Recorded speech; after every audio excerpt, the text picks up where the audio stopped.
Hey, where'd you get those shoes? I just bought them. Here's my receipt. He couldn't afford those. He stole them. I saved for 8 months. Hands behind your back. You're under arrest.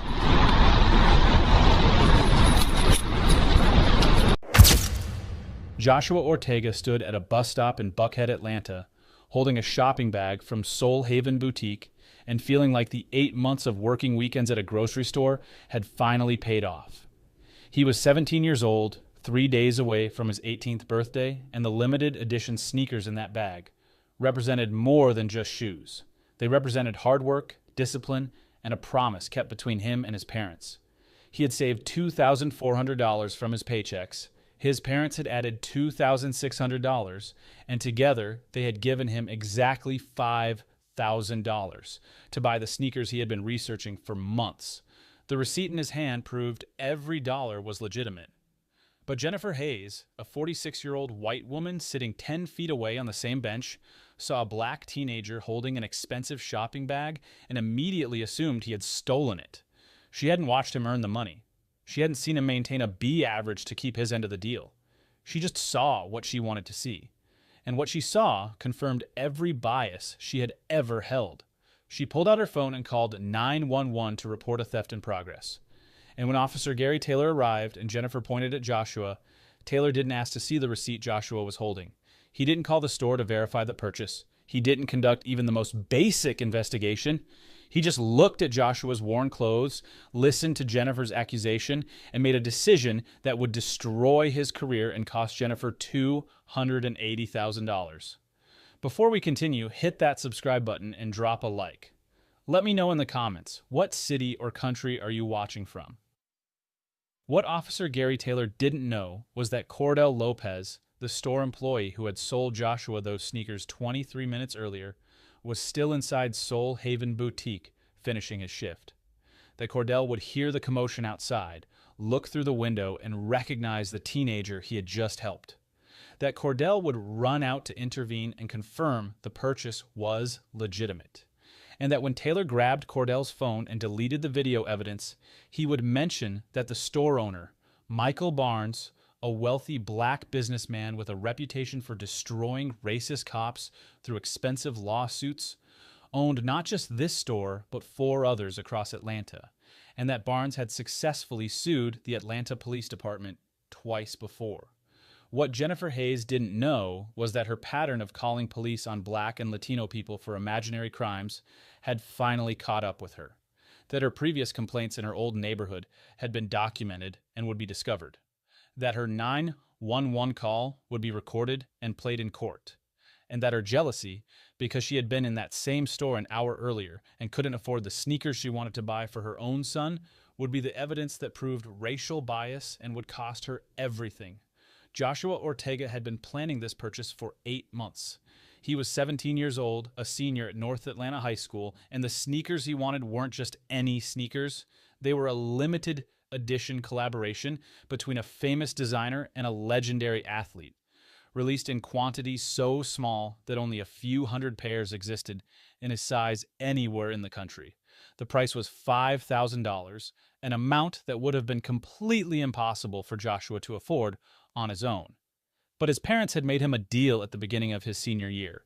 If he maintained a B average or higher in all his classes, if he kept his part-time job at the grocery store without quitting, and if he saved as much money as he could from his paychecks, they would contribute the difference he needed to buy the sneakers for his 18th birthday.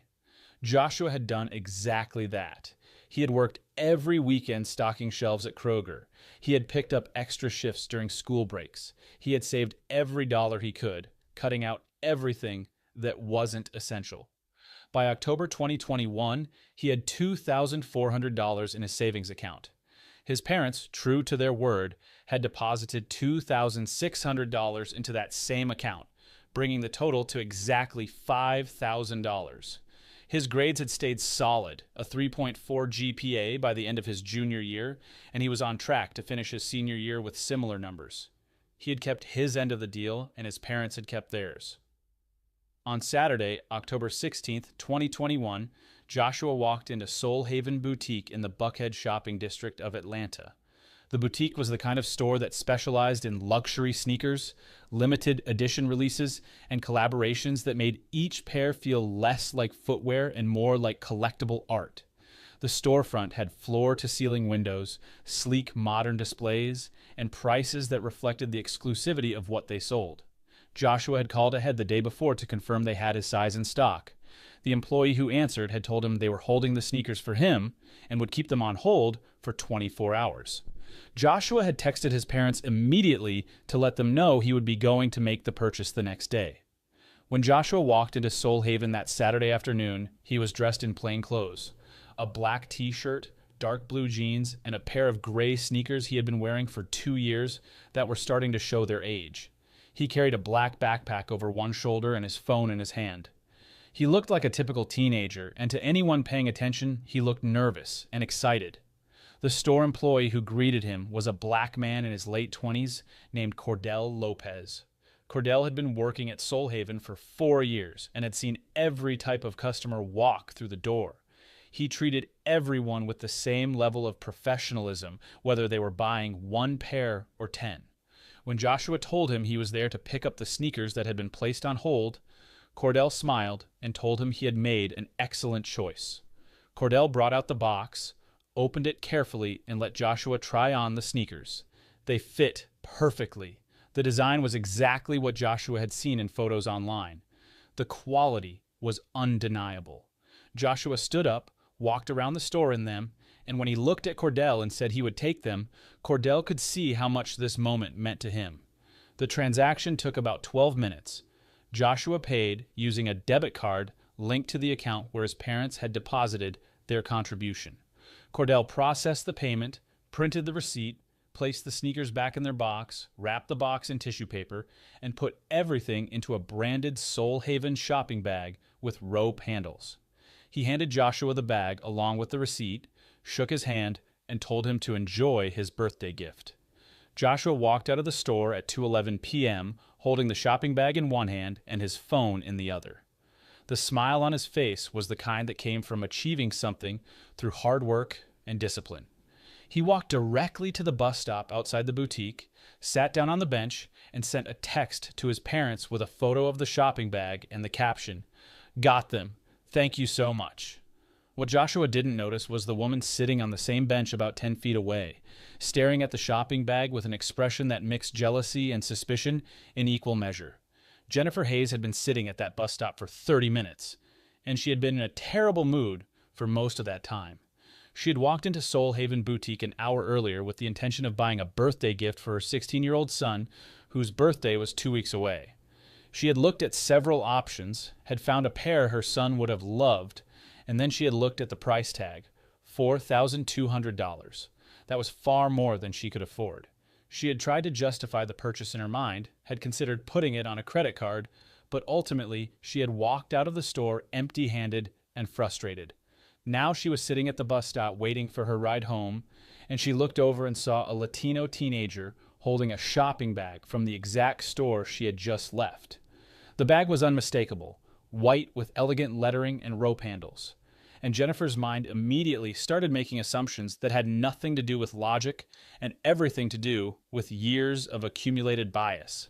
She looked at Joshua's clothes, she looked at his worn sneakers, she looked at his backpack, and she thought to herself, there's no way he bought those. No way a kid dressed like that could afford anything from that store. He must have stolen them. In Jennifer's mind, shaped by stereotypes and prejudice, there was simply no scenario in which a Latino teenager could legitimately purchase expensive items from a luxury boutique. She didn't consider that he might have saved for months. She didn't consider that his parents might have helped him. She didn't consider that he might have worked for the money. She just saw what she wanted to see, and what she saw confirmed every assumption she had ever made. Jennifer pulled out her phone, moved slightly on the bench so Joshua wouldn't notice, and dialed 911. The dispatcher answered, 911, what's your emergency? Jennifer's voice came out urgent and breathless. I'm witnessing a theft. There's a young Latino boy at the bus stop outside Soul Haven Boutique on Peachtree Road in Buckhead. He just walked out of the store with stolen merchandise. Expensive sneakers worth thousands of dollars. You need to send someone immediately before the bus arrives and he gets away. The dispatcher asked the standard follow-up question, "Did you see him steal the items?" Jennifer hesitated for just a fraction of a second, then said, "I know he stole them. There's no way he could afford them. He's wearing old, ratty clothes and looks broke. Just send someone now before he leaves." The call was logged and dispatched to the nearest patrol unit.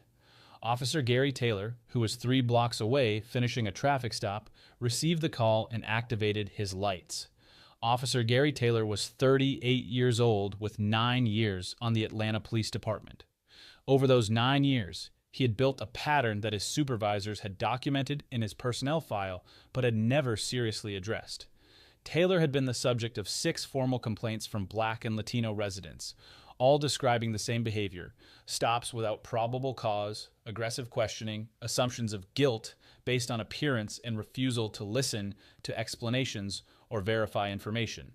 All 6 complaints had been investigated internally and dismissed with verbal warnings and additional training requirements that Taylor completed but never internalized. The data told an even clearer story. Over the past 2 years, Taylor had conducted 47 traffic stops that resulted in no citations, no arrests, and no enforcement action. Of those 47 stops, 43 involved Black or Latino drivers. Buckhead's demographic breakdown showed the area was 68% white and 32% minority. For Taylor's stops to result in 91% minority drivers was statistically nearly impossible without intentional targeting. The numbers were in his file. The pattern was clear, but no one had ever done anything to stop it. Taylor pulled up to the bus stop at 2:17 p.m., less than 6 minutes after Jennifer's call. The first thing he saw was Joshua sitting on the bench holding a shopping bag and looking at his phone. Taylor got out of his patrol car, and his hand moved instinctively to rest near his service weapon as he walked toward Joshua with the kind of aggressive confidence that came from years of treating people as suspects before asking questions. "Hey," Taylor said, his voice loud and sharp enough to make Joshua look up from his phone. "Where did you get those shoes?" Joshua looked confused. He glanced at the shopping bag, then back at Taylor. "I just bought them, sir. Here's my receipt." He reached into the bag and pulled out the receipt, extending it toward Taylor. Before Taylor could respond, Jennifer Hayes stood up from the bench, and her voice rang out loud enough for everyone at the bus stop to hear. "He couldn't afford those. He stole them. Those sneakers cost thousands of dollars." Taylor turned to look at Jennifer, and instead of questioning her claim or asking how she knew the price, he nodded like she had just confirmed what he was already thinking. He turned back to Joshua, ignoring the receipt still extended in Joshua's hand. Joshua's voice got firmer. "I saved for 8 months. Taylor cut him off. "Hands behind your back. You're under arrest." Joshua's confusion turned to disbelief. "What? I didn't steal anything. I have my receipt right here. I just showed it to you." Taylor pulled out his handcuffs. "I said hands behind your back." "But I have proof. Just look at the receipt. Call the store. They'll confirm." Taylor grabbed Joshua's arm and spun him around roughly, forcing his hands behind his back. Joshua tried to pull away, but Taylor twisted his arms with enough force to make Joshua wince. The handcuffs snapped into place with a metallic click that seemed impossibly loud in the afternoon air. The shopping bag fell to the ground, and Taylor kicked it aside like it was evidence of a crime. By now, a crowd had started to gather. Pedestrians walking past had stopped to watch. Other passengers waiting at the bus stop were pulling out their phones and recording. And the whispers started spreading through the crowd, loud enough that Joshua could hear every word. "He stole those sneakers. I heard they cost thousands. Can't believe he thought he'd get away with it." Jennifer Hayes stood off to the side with her arms crossed and a satisfied smirk on her face, looking like she had just performed a public service.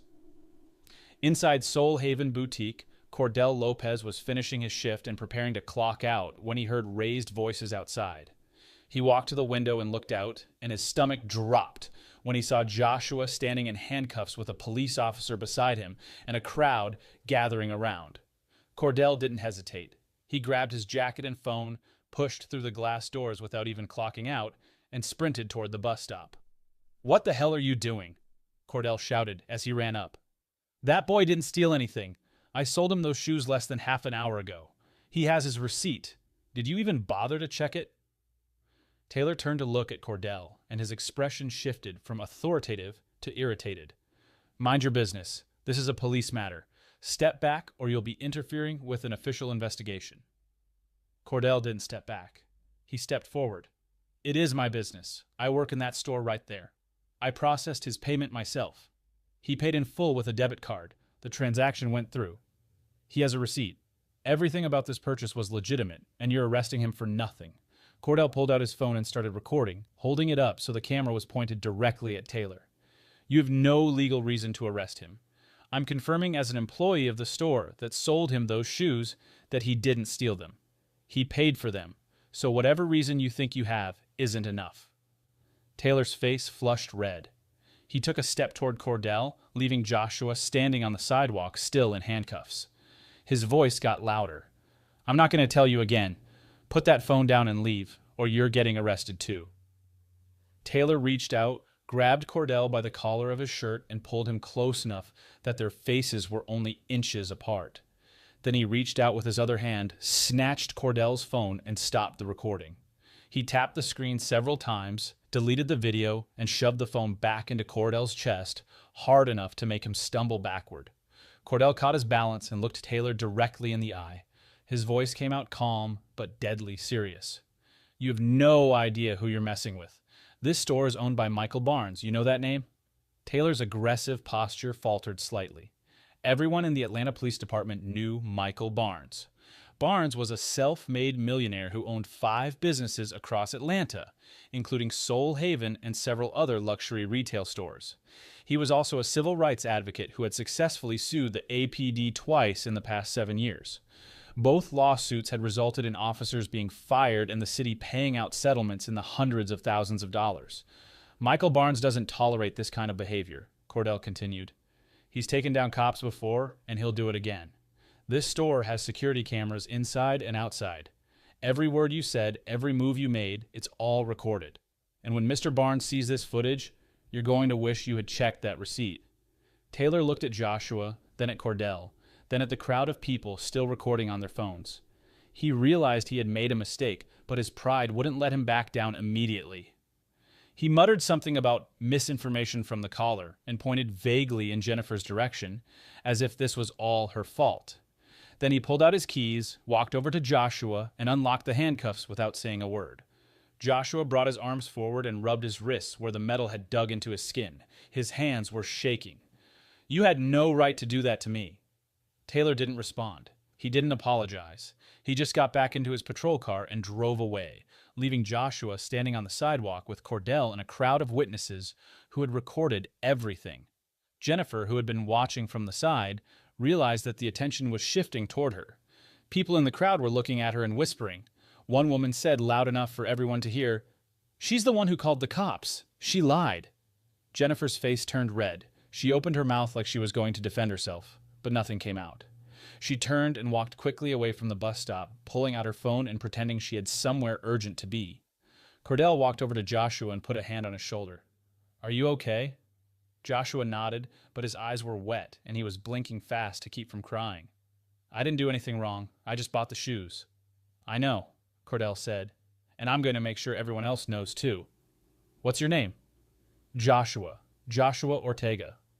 "Joshua, I need your phone number and your parents' contact information. I'm calling my boss right now. What just happened to you isn't okay, and the people responsible are going to face consequences." Arms crossed and a smirk on her face. The audio captured everything. Joshua's repeated attempts to show proof, Taylor's dismissive responses, and Jennifer's accusation. He couldn't afford those. He stole them. Barnes watched the footage 3 times. Each time he felt the same anger and determination. He had built his businesses specifically so he would have the resources to fight back against exactly this kind of injustice. He had been racially profiled himself when he was younger, followed in stores, questioned by police, treated like a suspect for existing in spaces where people like him supposedly didn't belong. He had promised himself that once he had money and power, he would use it to protect others from experiencing what he had endured. Barnes picked up his phone and called his attorney, David Chen, who had handled multiple civil rights cases for him over the years. "David, I'm sending you footage. This is going to be a federal lawsuit. Racial profiling, false arrest, false police report, the whole package." Chen watched the footage Barnes sent and called back 20 minutes later. "This is textbook. The officer made zero attempt to verify the information. The woman who called 911 had no evidence, just assumptions based on appearance. We're going after both of them. I'm recommending $280,000 in damages from the woman for filing a false report and emotional distress, and we push for the officer's termination. Do it, Barnes said, and I want to meet with Joshua and his family. They need to know they're not alone in this. The next day, Barnes sat down with Joshua and his parents in his office. Joshua's mother, Maria, was a nurse at Grady Hospital. His father, Carlos, worked in construction. Both were still processing what had happened to their son, trying to understand how a simple shopping trip had turned into a public humiliation that their son would remember for the rest of his life. Joshua sat between them, quieter than usual, and Barnes could see the hurt in his eyes. Barnes spoke directly to Joshua. What happened to you was wrong. You worked hard. You saved your money. You earned those sneakers. And you were treated like a criminal for it. That's not acceptable. And I'm going to make sure the people who did this face real consequences. Joshua's voice came out small. I just wanted to buy shoes for my birthday. I know, Barnes said, and you had every right to do that without being harassed. My legal team is filing lawsuits against both the officer and the woman who called the police. We're going to hold them accountable. And Joshua, I want you to know something important. You're not alone. What happened to you has happened to too many people for too long, and every time we fight back and win, we make it a little bit harder for it to happen again. Barnes's legal team moved quickly. Within 2 weeks, the lawsuits were filed, and the Atlanta Police Department opened an internal investigation into Officer Gary Taylor. What they found was damning. Taylor had been with APD for 9 years. During that time, he had been the subject of 6 formal complaints from Black and Latino residents. All 6 described the same pattern: stops without cause, aggressive behavior, refusal to verify information, and assumptions of guilt based on appearance. All 6 complaints had been documented, investigated, and dismissed with warnings. The pattern had been in his file for years, but no supervisor had ever taken action beyond verbal counseling and mandatory retraining. The data analysis was even more revealing. Over the past 2 years, Taylor had conducted 47 stops that resulted in no citations and no arrests. Of those stops, 43 involved Black or Latino individuals. The Buckhead area where Taylor primarily worked was 68% white and 32% minority. The statistical probability of achieving a 91% minority stop rate through random chance was 0.004%. The numbers proved what the complaints had been saying all along. Taylor was systematically targeting people based on race. Jennifer Hayes' background was investigated as well. Neighbors from her previous residence in Marietta, a suburb north of Atlanta, came forward with statements that painted a disturbing picture. Jennifer had a documented history of calling police on Black and Latino people for minor or non-existent infractions. She had called police on a Black delivery driver who was dropping off a package at a neighbor's house, claiming he looked suspicious. The driver worked for FedEx and was in uniform. She had called police on a Black family having a barbecue in a public park, claiming they were being too loud and didn't belong there. The family lived 3 blocks away and had a permit for the pavilion they were using. She had called police on a Latino maintenance worker who was trimming hedges at her apartment complex, demanding to see proof that he worked there. He had been employed by the complex for 6 years. She had called police on Black teenagers walking through her neighborhood, claiming they were trespassing. They lived on the same street and were walking home from school. The pattern was undeniable. Jennifer's 911 call about Joshua was just the latest example of behavior that had been going unchecked for years. And every time, police had responded to her calls, investigated, found nothing, and moved on without ever addressing Jennifer's role in wasting resources and traumatizing innocent people. The security footage from Soulhaven was released to the media as part of the lawsuit, and within 72 hours, the story had gone viral. The video showed Joshua being handcuffed and humiliated for a crime he didn't commit, and it showed Jennifer Hayes in the background with that unmistakable smirk on her face while Officer Taylor violated Joshua's rights. The public reaction was immediate and overwhelming. News outlets across the Southeast picked up the story. The headlines were brutal and accurate. Black teen arrested for buying sneakers he saved 8 months to afford. Officer handcuffs teen despite receipt, store employee confirmation. Woman's jealousy leads to false police report, $280,000 lawsuit. Jennifer Hayes and Officer Gary Taylor became faces of racial profiling overnight, and their names were shared across every social media platform. The videos were watched millions of times. The comment sections were filled with outrage. 3 weeks after the incident, on November 8th, 2021, Officer Gary Taylor was terminated from the Atlanta Police Department. The official findings stated that he had demonstrated a documented and persistent pattern of racially biased policing, had violated department policies on constitutional stops and arrests, and had failed to conduct even basic verification before detaining a minor based solely on a third-party accusation. He was 38 years old with 9 years of law enforcement experience, and his career was over. Jennifer Hayes was arrested and charged with filing a false police report, a misdemeanor criminal offense that carried potential jail time and fines. Her attorney advised her that the evidence against her was so overwhelming that fighting the charges would only make her situation worse. She pleaded guilty, received 6 months probation, was ordered to complete community service, and now had a permanent criminal record. But the criminal charges were just the beginning. The civil lawsuit moved forward, and Jennifer's attorney told her in no uncertain terms that she was going to lose. The trial took place in March 2022, 5 months after the incident. The evidence presented in court left no room for doubt. The security footage from inside Soul Haven showed Joshua making a completely legitimate purchase, documented with a receipt that proved every detail of the transaction. The exterior camera footage showed Officer Taylor arresting Joshua without conducting any investigation, without asking to see the receipt Joshua tried multiple times to show him, and without calling the store to verify information. The 911 call recording was played in court, and Jennifer's voice was crystal clear as she told the dispatcher that Joshua had stolen the sneakers based on nothing more than the fact that she saw a black teenager with an expensive item from a store where she herself couldn't afford to shop. Witness testimony from Cordell Lopez confirmed that he had sold Joshua the sneakers, that the payment had been processed legally, and that Taylor had physically assaulted him and deleted evidence when he tried to intervene. Expert testimony from a statistician analyzed Officer Taylor's stop patterns and testified that the 91% minority rate was statistically impossible without intentional discrimination. Testimony from Jennifer's former neighbors revealed her pattern of calling police on people of color for imaginary violations. The jury heard all of this, watched the videos, reviewed the data, and returned a verdict in Joshua's favor. Jennifer Hayes was ordered to pay $280,000 in damages for filing a false police report, defamation, racial discrimination, and intentional infliction of emotional distress.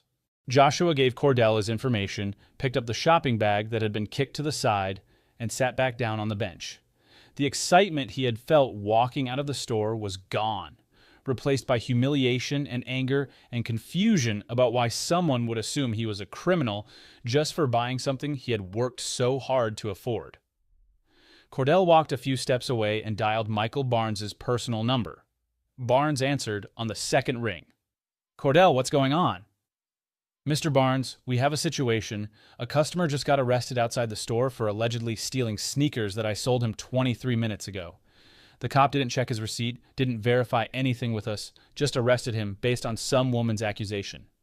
I ran out and confirmed the purchase was legitimate. The cop grabbed my phone and deleted my recording, but I told him you own the store. He released the kid, but the damage is done. The kid was humiliated in front of a crowd, and the woman who started all of this just walked away." There was a pause on the other end of the line. Then Barnes's voice came through, calm but cold. "Get me the security footage. Get me the names of everyone involved. Get me witness statements and get me that kid's contact information. I want to speak to him and his family personally." "Already done, sir. I'll send everything to you within the hour." "Good. And Cordell?" "Yes, sir."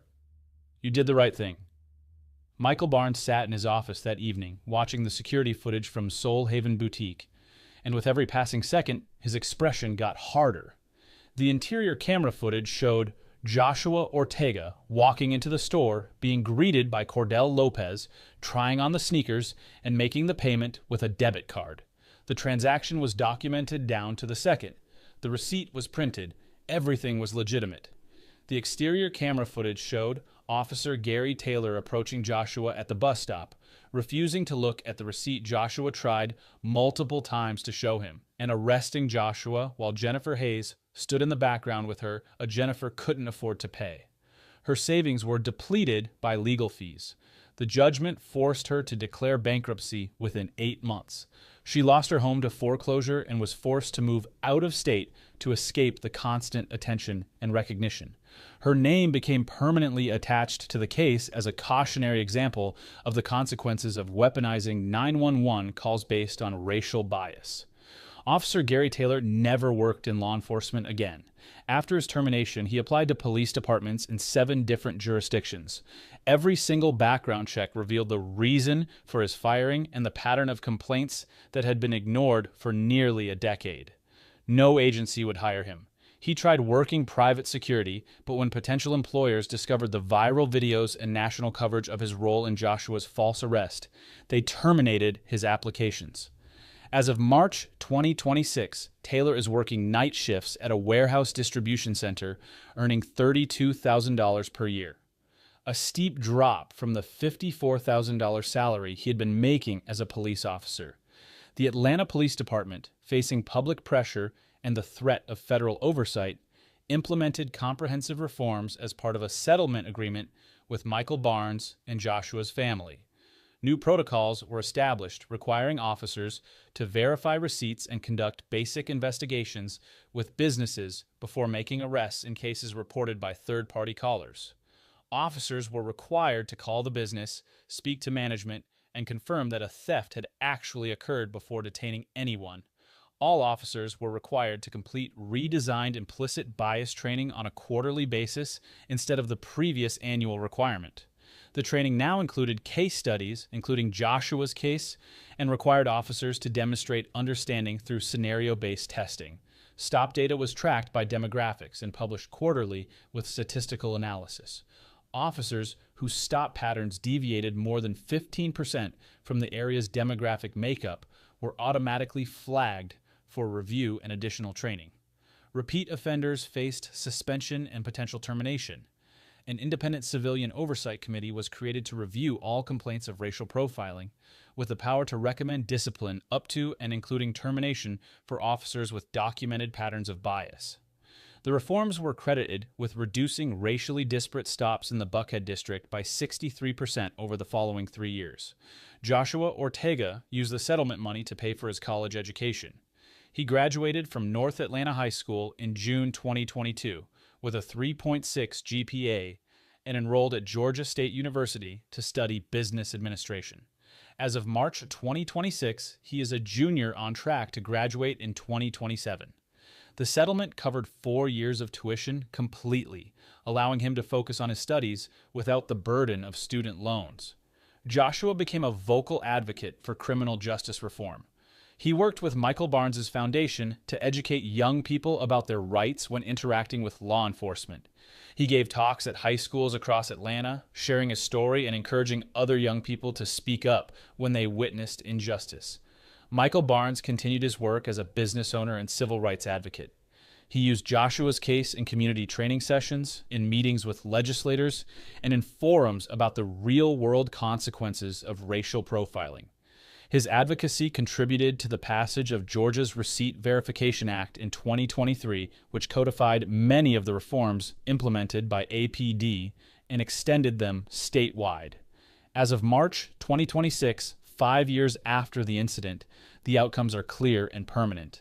Joshua Ortega is thriving in college, using his experience to help others and working toward a future where he can open businesses that treat every customer with respect.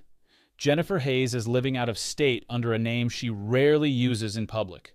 Her reputation destroyed, her finances in ruins, and her face still recognizable from the viral videos that refuse to fade from the internet.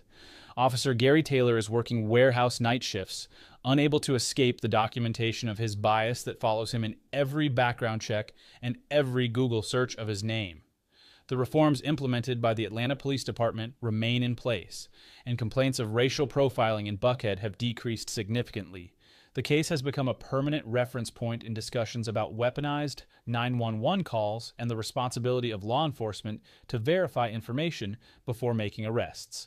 The security footage is used in police academies, law schools, dispatcher training programs, and community forums across the country as evidence of how quickly assumptions based on race can escalate into false arrests and civil rights violations. The lesson was expensive, public, and permanent. Buying sneakers while black should never result in arrest. Calling the police based on jealousy and racial bias has consequences that include criminal charges, massive financial judgments, and bankruptcy. And officers who ignore evidence and make arrests based on appearance will lose their careers, cost their departments hundreds of thousands in settlements, and become examples of what not to do for generations of officers who come after them.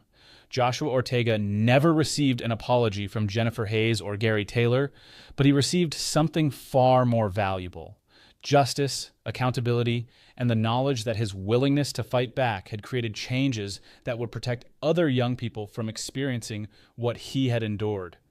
If you believe a teenager who worked 8 months to afford his birthday gift shouldn't be arrested for buying it, share this story. What reforms would stop people from weaponizing 911 calls based on race? Drop your answer in the comments.